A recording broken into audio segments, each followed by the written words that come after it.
علينا وإياكم فتوح العارفين فقهنا وإياكم في الدين وعلمنا وإياكم التأويل ويهدينا وإياكم من سواء السبيل على هدينا ولكم نية صالحة فمن أغفرنا سلافنا صالحون وإلى حضرة النبي محمد صلى الله عليه وسلم الفاتحة. بسم الله الرحمن الرحيم الحمد لله رب العالمين الرحمن الرحيم مالك يوم الدين إياك نعبد وإياك نستعين اهدنا صراط المستقيم صراط الذين أنعمت عليهم غير المغضوب عليهم ولا الضالين آمين. Ikuti bersama-sama. Bismillahirrahmanirrahim. Nawaitu ta'alluma lima wa ta'lima wa tadhakkura wa tadhkira wa naf'a wal intifa'a wal ifadata wal istifada wal hatha ala tamassuki bi kitabillah wa sunnati rasulih إلى الهدى والدلالة على الخير ابتغاء وجه الله ومرضاته وقربه وثوابه سبحانه وتعالى. بسم الله الرحمن الرحيم الحمد لله رب العالمين والصلاة والسلام على سيد المرسلين سيدنا ومولانا محمد وعلى آله وصحبه أجمعين. اللهم صل وسلم على سيدنا محمد طب القلوب ودوائها وعافية الأبدان وشفائها ونور الأبصار وضيائها وعلى آله وصحبه أجمعين. اللهم صل وسلم على سيدنا محمد مفتاح باب رحمة الله عدد ما في علم الله صلاة وسلاما دائمين بدوام ملك الله وعلى آله وصحبه ومن والاه.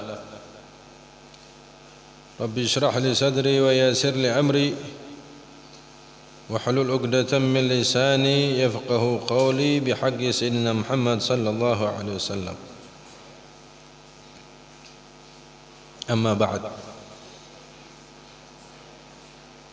Yang terhormat para sepuh, para kiai, hadirin, hadirat yang dimuliakan oleh Allah Subhanahu wa taala. Amin ya rabbal alamin. Perlu diketahui bahwa Nabi sallallahu alaihi wasallam bersabda, "Innama bu'ithtu mu'alliman." Sesungguhnya aku diutus oleh Allah Subhanahu wa taala sebagai guru, sebagai pendidik, sebagai pengajar ilmu agama. Berarti begitu pentingnya, sangat pentingnya ilmu agama yang harus kita cari sebelum mencari ilmu dunia. Karena wazifatul anbiya, wazifatul mursalin, semuanya tidak ada satupun di antara mereka yang tidak mengajarkan ilmu. Semuanya mengajarkan ilmu, semuanya dakwah ilallah. Bahkan ditegaskan oleh Nabi sallallahu alaihi wasallam bahwa ulama dari umatku, dari umatnya Nabi adalah warathatul anbiya, sebagai pewaris dari para nabi. Bukan hanya pewarisnya Nabi Muhammad sallallahu alaihi wasallam saja, tapi pewaris dari para nabi. Jadi para ulama itu baik mau dari kalangan habaib maupun dari kalangan kiai maupun dari kalangan masyayikh, mereka yang mengajarkan ilmu, yang berdakwah ilallah, mereka berjalan di belakang rombongan gerbong rel para nabi, khususnya Nabi Muhammad sallallahu alaihi wasallam. Makanya kehidupan para ulama,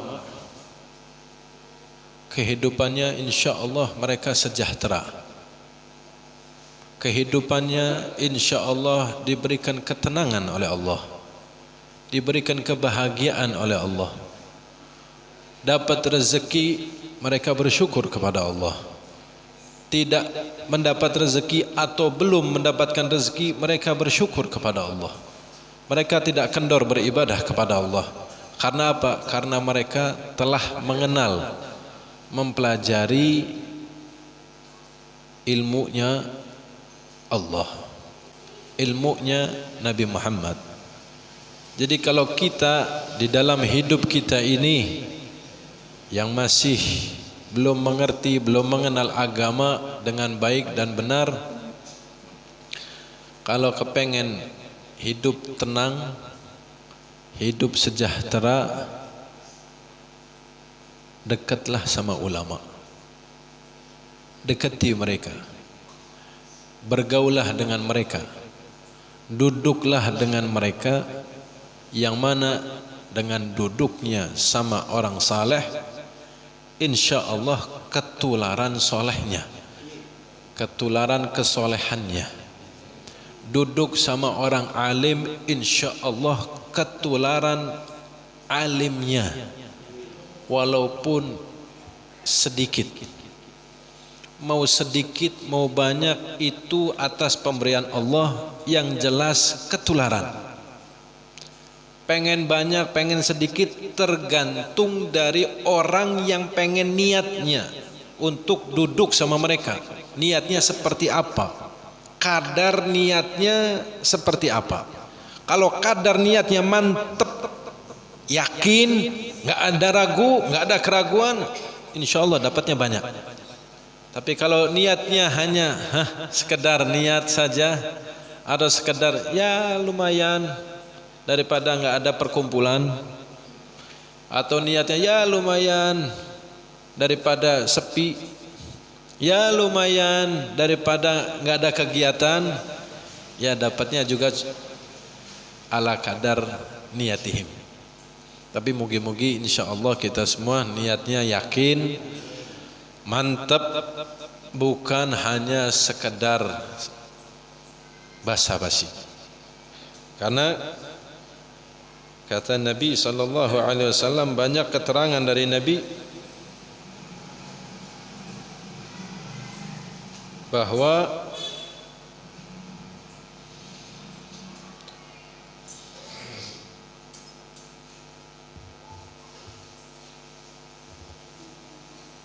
diriwayatkan an Ibn Abbasin radhiyallahu ta'ala anhuma, dari sahabat Nabi yang bernama Sayyiduna Abdullah bin Abbas radhiyallahu anhuma.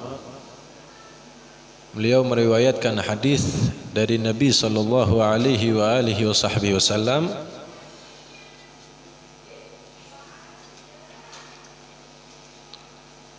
khuyyira Sulaiman alaihi salatu wassalam bainal ilmi wal mulki wal mali. Dalam riwayat yang lain bainal ilmi wal mulki, fakhtara al ilm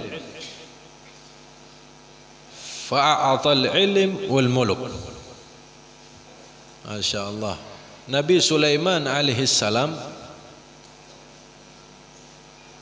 itu raja dari segala makhluk di saat itu. Nabi Sulaiman seorang raja dari segala makhluk, baik makhluk manusia, jin dan lain sebagainya, bahkan hewan-hewan. Allah berikan kemampuan kepada beliau untuk mampu berbicara, mengerti bahasa hewan. Allah beri kemampuan mukjizah seperti itu. Sehingga awal mulanya Nabi Sulaiman alaihissalam diberi pilihan oleh Allah.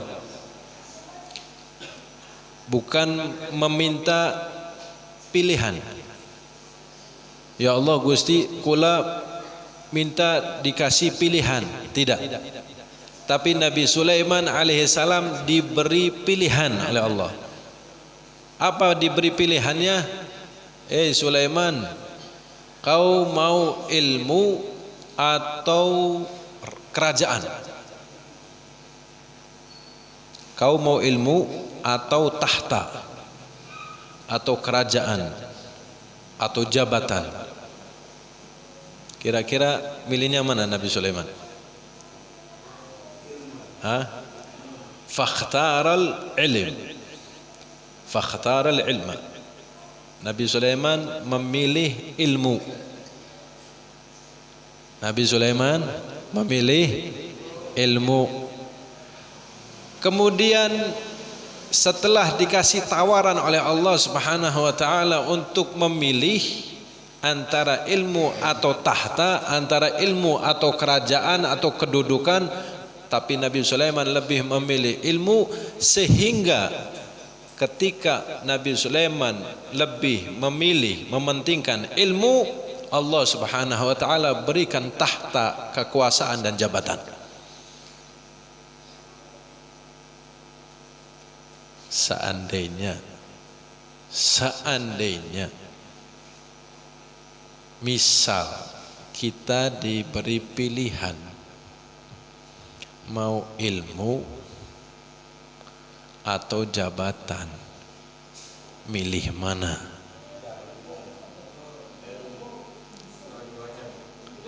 Sok mangga musyawarah kerihin, ulang minum dikit.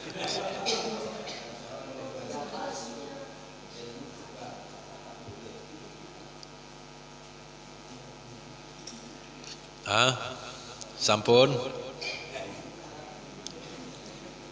Ini misal.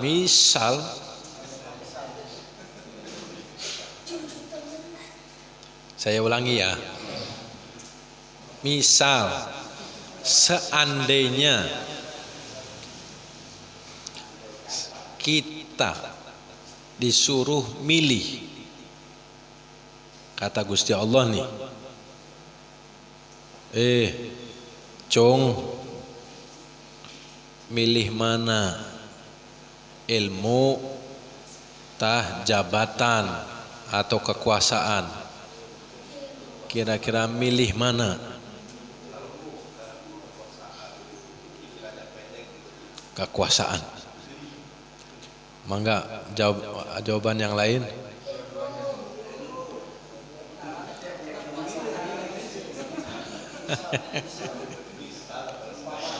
Misal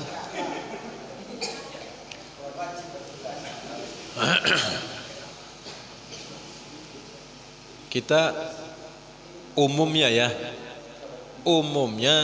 manusiawinya lebih milih kekuasaan, ya, lebih milih jabatan alias fulus. Ya, jabatanku tidak jauh, tidak lain, fulus. Nggih. Ngerti fulus? Apa artinya fulus?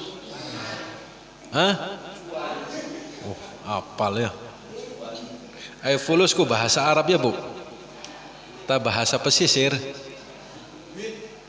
Bahasa Arab. Nah, itulah beda kadar keimanan kita. Nggih. Beda kadar keimanan kita. Padahal kalau kita ini imannya kuat, imannya tebal, yakin sama Allah, bukan yakin sama duit. Yakin kalau Allah itu yang maha memberi rezeki, bukan duit yang memberikan rezeki. Yakin kalau Allah itu yang maha menciptakan dan yang maha memberikan segala-galanya, bukan jabatan yang memberikan segala-galanya, kita lebih memilih ilmu. Ilmu di sini adalah ilmu agama. Karena untuk mendekatkan diri kepada Allah haruslah dengan ilmu. Tidak mungkin, mustahil, la yumkin abadan. Bahasa Arab loh. La yumkin abadan, selama-lamanya, mustahil selama-lamanya mendekatkan diri kita kepada Allah tanpa dengan ilmu. Mustahil. Karena apa tadi? Innama bu'ithtu mu'alliman. Rasul sallallahu alaihi wasallam menegaskan bahwa aku ini diutus sebagai guru, sebagai pendidik, pembimbing, pemberi ilmu agama. Jadi kalau kita ini disuruh milih salah satu, tidak mungkin milih dua-duanya nggih. Kalau milih dua-duanya di dalam pilwu, pilkada, pilpres, arane apa? Namun nyoblos loroane, misal nyoblos kabeh golput, apa ku artinya?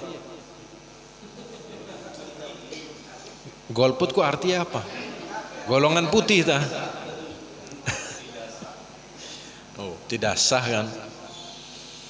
Nah, mudah-mudahan kita semua lebih memilih ilmu agama, sehingga dengan kita memilih ilmu agama dimudahkan segala urusan kita, baik urusan dunia maupun urusan akhirat.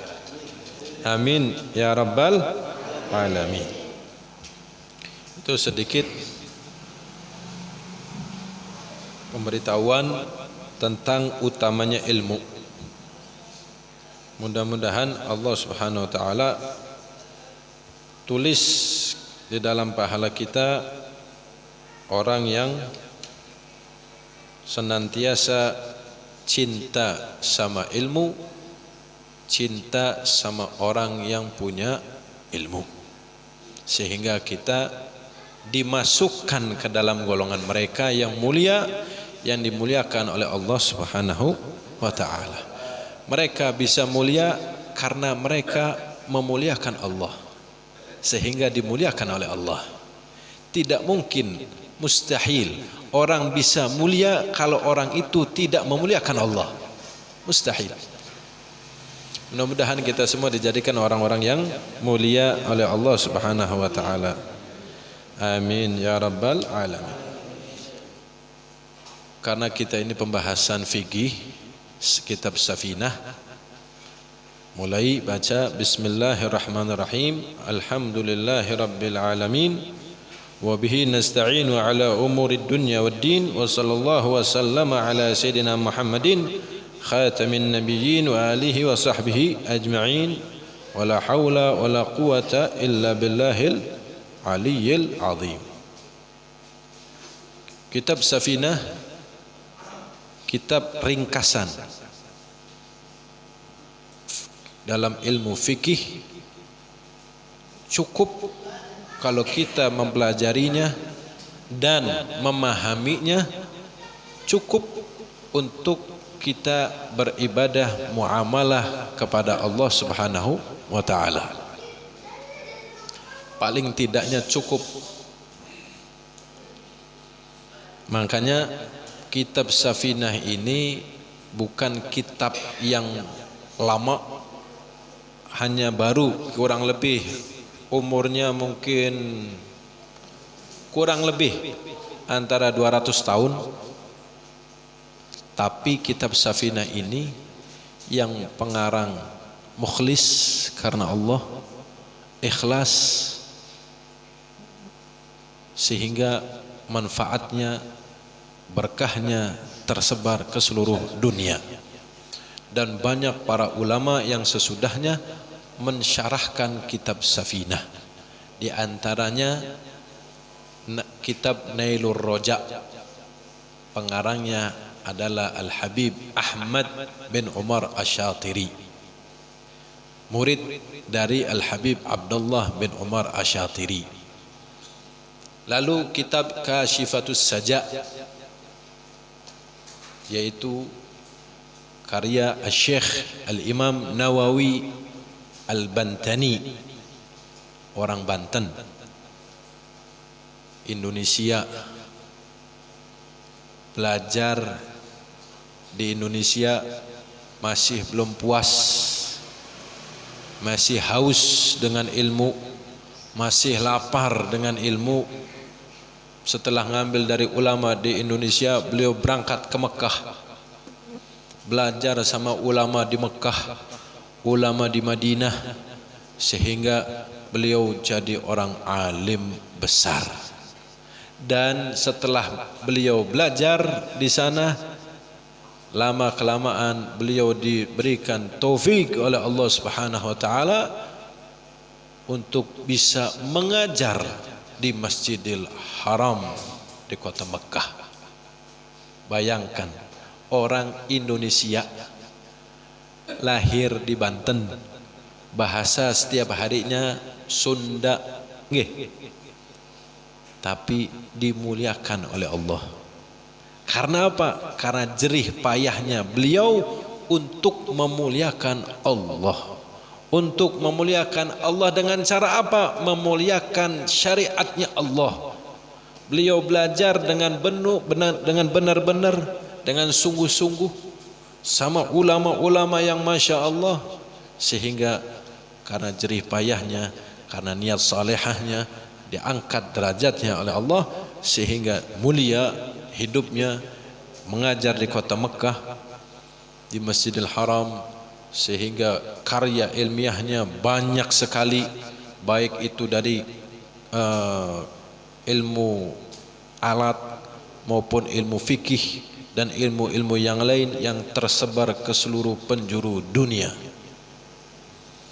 Jadi janganlah berkecil hati. Banyak orang kita, orang Indonesia yang masyhur, yang terkenal, ilmunya tersebar ke seluruh penjuru dunia. Alhamdulillah. Cuman kitanya bagaimana sekarang ini? Kitanya mau atau tidak sama seperti mereka? Kalau sama percis kayak angel ya? Angel. Wis paling tidak ngikut baik, nurut apa katanya. Cung nok, misal kata mereka ngaji ya, jangan sampai tidak ngaji. Nggih, pada bekoten baik.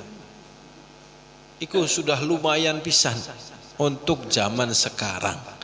Syukur-syukur kalau bapaknya sekarang ini tidak sempat untuk menuntut ilmu agama sampai luas, mangga diarahkan anaknya untuk bisa menuntut ilmu agama yang luas dengan disekolahkan di pesantren-pesantren yang benar-benar pesantren yang mengeluarkan banyak dari pesantren tersebut ulama-ulama yang besar.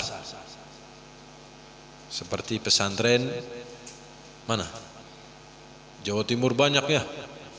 Sidogiri, pesantren Lirboyo, pesantren mana? Sarang, Dalwa, ya, Darul Hadis, banyak. Di Cirebon juga banyak. Pesantren Jaga Satru, pesantren Buntet, pesantren Al-Bahjah, pesantren Al-Khairiyah, pesantren As-Sidqu dan lain sebagainya. Pesantren Ciwaringin, pesantren Kempek, Gedongan, Benda dan lain sebagainya. Banyak. Tinggal kita jangan sampai mengarahkan, memasukkan anak kita salah pesantren. Karena banyak sekarang model pesantren yang model-model. Nah, kita cukup cari pesantren yang model satu saja, kayak model dulu, yang mana model-model yang baru ini khawatir ke bawah arus yang kurang baik atau menyesatkan. Na'udzubillah min dzalik. Bismillahirrahmanirrahim. Al-musannif, si pengarang kitab Safinah ini, menulis pertamanya dengan Bismillahirrahmanirrahim. Kenapa? Karena alasan tertentu. Yang pertama, alasan pertama, al-iqtida bi kitabil aziz al-karim, ngikuti Al-Quranul Karim. Al-Quranul Karim, ayat pertama yang tertulis di dalam Al-Quran itu apa? Bismillahirrahmanirrahim. Berada di dalam surat Al-Fatihah. Al-Fatihah surat pertama di dalam Al-Quran. Ayat pertamanya adalah Bismillahirrahmanirrahim. Itu alasan pertama. Alasan kedua, al-iqtida bin Nabi sallallahu alaihi wasallam, mengikuti sunnahnya Nabi Muhammad sallallahu alaihi wasallam. Kenapa? Kata Nabi sallallahu alaihi wasallam, kullu mri'in dzibalin la yubda'u fihi bismillahirrahmanirrahim fahuwa aqta'. Wa fi riwayatin fahuwa abtar. Yang artinya segala sesuatu tidak diawali dengan Bismillahirrahmanirrahim, maka sesuatu tersebut terputus. Ai qalilun nafa' wal barakah, sangat sedikit sekali manfaat dan barokahnya. Bahkan bisa dikatakan juga tidak mendapatkan manfaat dan barakah. Apa saja, segala sesuatu, apa saja. Mau ngaji Al-Quran, Bismillahirrahmanirrahim. Mau makan, Bismillahirrahmanirrahim. Mau tidur, Bismillahirrahmanirrahim. Mau keluar rumah, Bismillahirrahmanirrahim. Mau minum, Bismillahirrahmanirrahim. Segala sesuatu kalau diawali dengan Bismillahirrahmanirrahim, insyaallah sesuatu tersebut diberkahi oleh Allah. Lalu di dalam mengucapkan Bismillahirrahmanirrahim itu ada 5 hukum. Ada 5 hukum.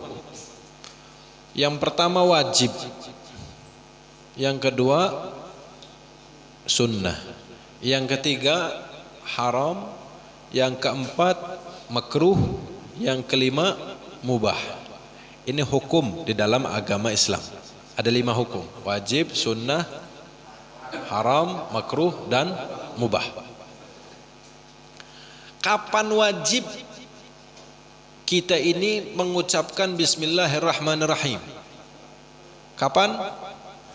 Yaitu ketika membaca surat Al-Fatihah, baik di dalam sholat maupun di luar sholat. Jadi meskipun ada orang yang sholatnya itu tidak kedengeran baca bismillahnya ketika membaca surat Al-Fatihah, dia itu bukannya tidak membaca Bismillahirrahmanirrahim, tapi di akidah atau mazhabnya orang tersebut tidak disunahkan jahar keras membaca Bismillahirrahmanirrahim. Jadi langsung kan, Alhamdulillahirabbil alamin, ya kan? itu dia tetap membaca Bismillahirrahmanirrahim, tapi disirkan, dipelankan. Itu di madhabnya orang tersebut. Tapi di madhabnya kita, madhab Syafi'i, tetap sunnah dikeraskan. Itu wajib membaca Bismillahirrahmanirrahim. Yang kedua, kapan kita ini wajib membaca Bismillahirrahmanirrahim? Yaitu ketika kita ini nazar. Seandainya kita ini nazar, kalau si A itu sembuh dari sakitnya, maka saya nazar mau baca Bismillahirrahmanirrahim ketika mau makan. Padahal baca bismillah ketika mau makan hukumnya apa? Sunnah. Tapi karena dia nazar dan yang dinazarkan itu dia berhasil, maksudnya kalau saya sembuh, nah dia sembuh, nah dia harus melaksanakan nazarnya itu. Dan yang tadinya hukumnya sunnah, karena dinazarkan menjadi wajib. Dan dikatakan kata ulama, jangan gampang mudah nazar. Jangan mudah nazar. Oh, saya nanti nazar, kalau berhasil saya nazar mau sedekah ke masjid apa ini? Nurus Salam 10 juta. Misal saya nazar kalau proyek saya berhasil goal, saya nazar 10 juta akan saya sedekahkan ke Masjid Nurus Salam. Akhirnya diberi oleh Allah Subhanahu wa taala proyeknya goal. Berhasil, alhamdulillah. Terus ketika itu dia tidak melaksanakan nazarnya, maka dia berdosa. Walaupun lupa, maka ketika nanti setelah entah itu beberapa tahun kemudian dia ingat, maka tetap harus wajib dilaksanakan nazarnya. Jadi jangan gampang sedikit-dikit nazar, kurang baik ya, kurang baik. Itu kapan bismillah diucapkan wajib. Yang kedua, haram. Sunnah dulu, sunnah. Kapan membaca bismillah itu sunnah? Itu rata-rata aslinya membaca bismillah itu hukumnya sunnah. Ketika mau makan, bismillahirrahmanirrahim. Mau minum, bismillahirrahmanirrahim. Mau apa lagi?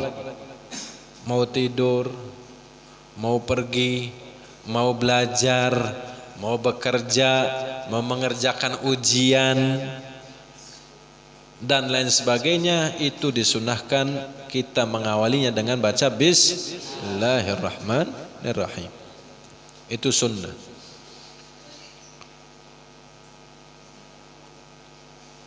Yang kedua, kapan itu haram? Ada sesuatu bacaan bismillah tidak disunahkan meskipun bagus. Jadi baca bismillah itu ada waktunya, ada sudah ditertibkan. Ketika mau khutbah Jum'ah bagi si khatib, ketika mau memulai khutbah Jum'ah, si khatib tidak disunahkan membaca bismillahirrahmanirrahim.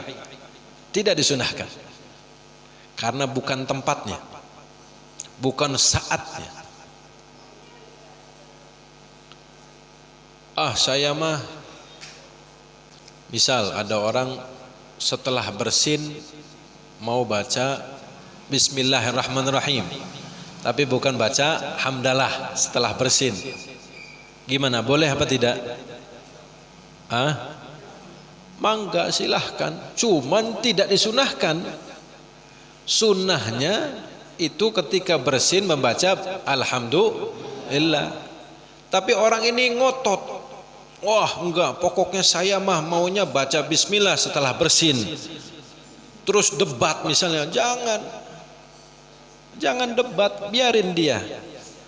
Mau baca bismillah kek, mau tidak baca juga silahkan. Ya, yang untung dan yang rugi dia sendiri.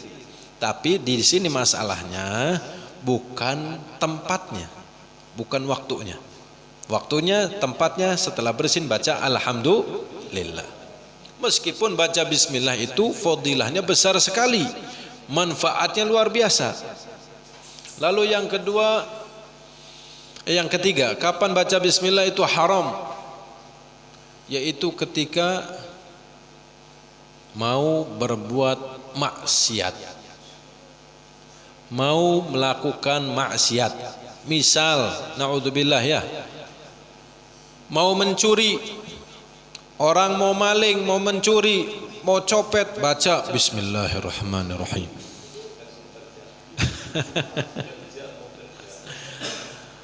Mau minum khamr, ya, mau mabok misalnya, baca bismillahirrahmanirrahim.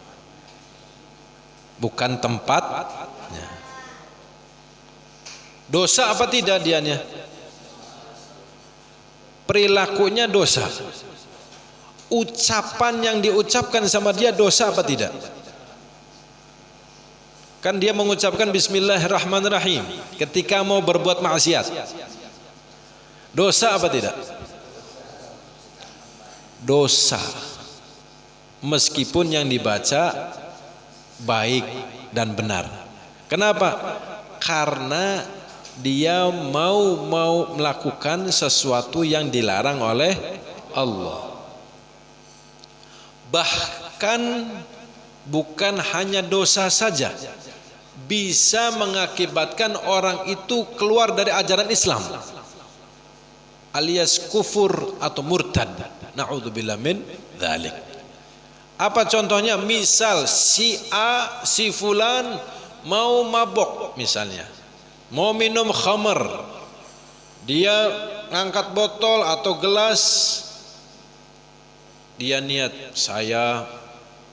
dia tahu kalau minum khamr ini dosa, maksiat, dan dia niat baca bismillah ini untuk alasan istihzaan, untuk alasan main-main, meremehkan, merendahkan kalimat bismillahirrahmanirrahim, merendahkan, meremehkan syariatnya Allah, maka dia bisa mengakibatkan keluar dari ajaran Islam. Na'udzubillah min dzalik. Lalu yang ketiga, kapan hukumnya makruh? Makruh membaca bismillahirrahmanirrahim, yaitu mau melakukan sesuatu yang dimakruhkan oleh Allah, oleh Nabi sallallahu alaihi wasallam. Contohnya apa? Mau memakan sesuatu yang bisa menimbulkan bau mulut. Apa biasanya sing gawe mambu? Jengkol, pemaning, pete, pemaning, bawang ya, mangan bawang putih, apa lagi? Merokok kan bikin bau mulut nggak? Bikin bau mulut. Apa lagi? Dan lain sebagainya yang dimakruhkan. Nah, itu makruh kita membaca bismillahirrahmanirrahim ketika mau melakukan itu. Makruhnya ini makruh laisa lidzatih, laisa walakin li'arid. Bukan aslinya makruh, tidak. Aslinya sih tidak makruh, cuman kejatuhan gitu loh. Karena ini bisa mengganggu, membuat mulut ini bau, maka jadi makruh. Makannya juga makruh. Ketika itu membaca bismillahirrahmanirrahim juga hukumnya makruh. Apa artinya makruh? Dikerjakan tidak dapat pahala, tidak dikerjakan mendapat pahala. Dikerjakan tidak dapat pahala, tidak dikerjakan mendapat pahala, itu makruh. Sunnah dikerjakan mendapat pahala, tidak dikerjakan eman-eman. Sunnah dikerjakan dapat pahala, tidak dikerjakan eman-eman, sia-sia. Sudah tahu sunnah tidak dilakukan, oh tenang kan beli olipah, tenang beli dosa lah. Jangan begitu ya, eman-eman sia-sia, rugi. Yang terakhir, baca bismillah itu kapan dihukumi mubah? Yaitu ketika mau melakukan sesuatu yang mubah. Saya contoh, saya taruh kitab di sini. Ya. Saya pindahkan kitab ini ke sini. Mubah enggak? Mubah, bebas. Saya mau taruh di sini, mangga. Taruh di sini, pindahin ke sini, mangga. Itu mubah. Tapi saya ketika memindahkannya sambil baca bismillahirrahmanirrahim. Mindahkan lagi bismillahirrahmanirrahim. Ininya pekerjaannya saya tidak dapat pahala, tapi saya pengucapannya ini dapat pahala. Dapat pahala dalam sisi yang lain. Dan bukan berarti sia-sia, tidak. Tetap dapat pahala dan tetap dapat keberkahan. Contoh, ada kejadian seorang suami istri menaruh harta bendanya di sebelahnya, di satu lemari. Yang suami taruh di sini uangnya, yang istri taruh di sini uangnya, di satu lemari bersebelahan. Si istri setiap naruh uangnya baca bismillahirrahmanirrahim. Bagi dia mubah apa tidak itu naruh duit begitu sambil baca bismillah? Mubah. Bukan sesuatu yang wajib, bukan sesuatu yang sunnah, bukan. Mubah naruh duit. Tapi dia sambil barengi bismillahirrahmanirrahim. Setelah berlalunya waktu, ada kejadian datang musibah, maling datang. Nyari yang di dalam rumahnya, yang di dalam kamarnya, begitu buka lemari, ada duit. Yang diambil yang sebelah sini. Yang di sebelah sini padahal kelihatan, di sebelahnya tidak keambil. Begitu esokan harinya si suami begitu melihat membuka lemarinya, ternyata uangnya sudah hilang. Uang istrinya masih utuh.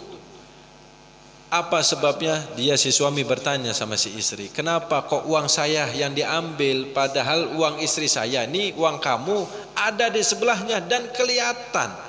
Kok tidak diambil? Apa rahasia kamu? Kata si suami, nanya ke istrinya. Dijawab sama istrinya, saya setiap menaruh uang saya itu sambil membaca bismillahirrahmanirrahim, sehingga diselamatkan oleh Allah Subhanahu wa ta'ala. Jadi kalau kita pengen selamat, pengen aman, setiap melakukan sesuatu baca bismillahirrahmanirrahim. Dan ada faedah, barang siapa, kata Nabi SAW, barang siapa yang ketika orang itu setiap mau tidurnya baca bismillahirrahmanirrahim 21 kali, maka orang tersebut dijauhkan dari 3 perkara. Yang pertama, dijauhkan dari kebanjiran, yang kedua dari kebakaran, yang ketiga dari kemalingan, dan yang keempat dijauhkan dari godaan syaitan ketika tidur. Jadi barang siapa yang membaca bismillahirrahmanirrahim setiap mau tidurnya sebanyak 21 kali, mau tidur malam ke, mau tidur sore ke, insya Allah dijaga oleh Allah Subhanahu wa ta'ala. Mudah-mudahan kajian kita malam ini diberkahi dengan ayat Bismillahirrahmanirrahim, sehingga kehidupan kita penuh dengan keberkahan ayat Bismillahirrahmanirrahim. Usaha kita diberkahi dengan berkahnya ayat Bismillahirrahmanirrahim. Ibadah kita diberkahi dengan ayat Bismillahirrahmanirrahim. Umur kita, keluarga kita, keturunan kita diberkahi dengan berkahnya ayat Bismillahirrahmanirrahim, sehingga kita meninggal dunia mendapatkan keberkahan, manfaat dari ayat Bismillahirrahmanirrahim. Diriwayatkan di dalam Bismillahirrahmanirrahim itu ada 19 huruf.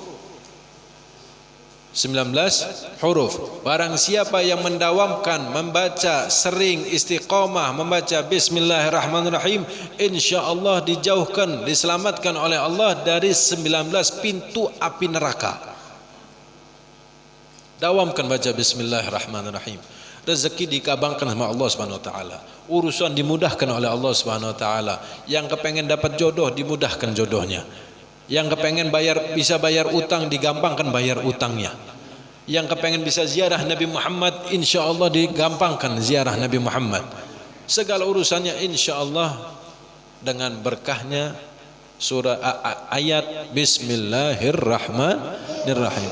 Kenapa? Karena Al-Quran itu yang 30 juz, 6.666 ayat, 114 surat, itu semuanya bersumber, bermuara kepada surat Al-Fatihah.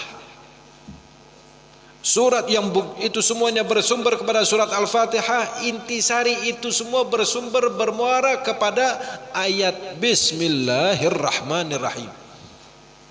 Dan itu semua bersumber dari 30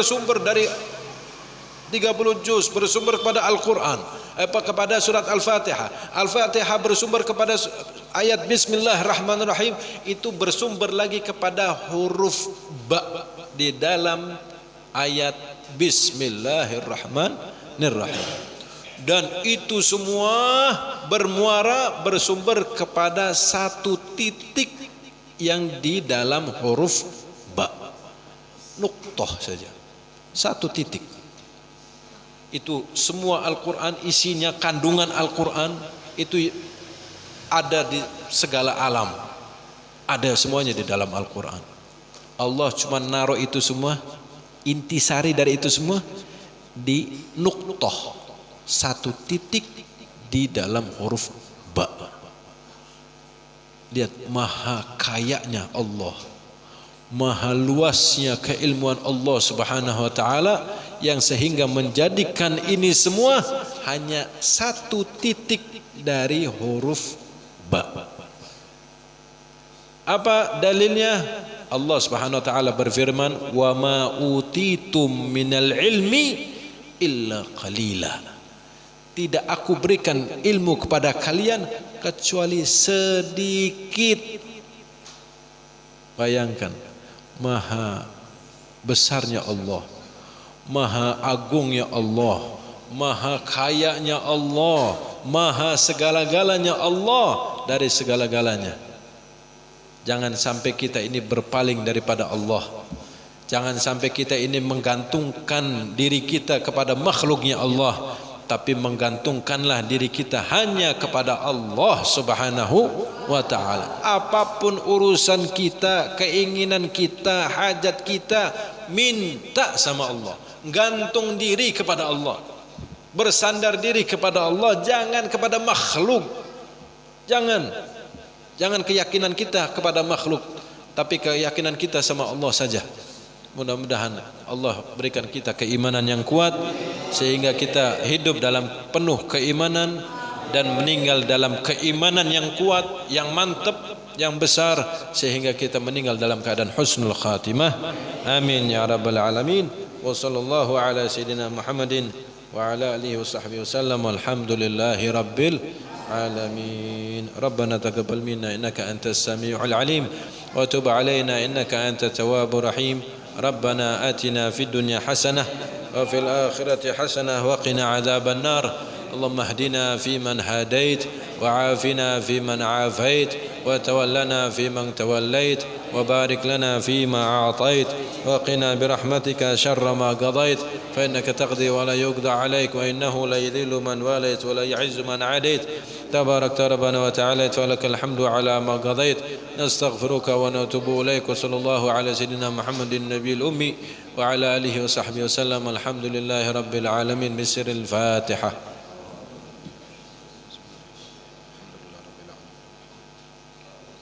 إياك نعبد وإياك نستعين صراط الذين أنعمت عليهم غير المغضوب عليهم ولا الضالين آمين. يا ربنا اعترفنا بأننا اقترفنا وأننا أسرفنا على لظى أشرفنا فتب علينا توبة تغسل من كل حوبة واستر لنا العورات وآمن الروعات واغفر لوالدينا ربي ومولودينا والآل والإخوان وسائر الخلان وكل ذي محبة أو جيرة أو صحبة والمسلمين أجمع آمين. ربي أسمع فضلا وجودا منا لا باكتساب منا بالمصطفى الرسول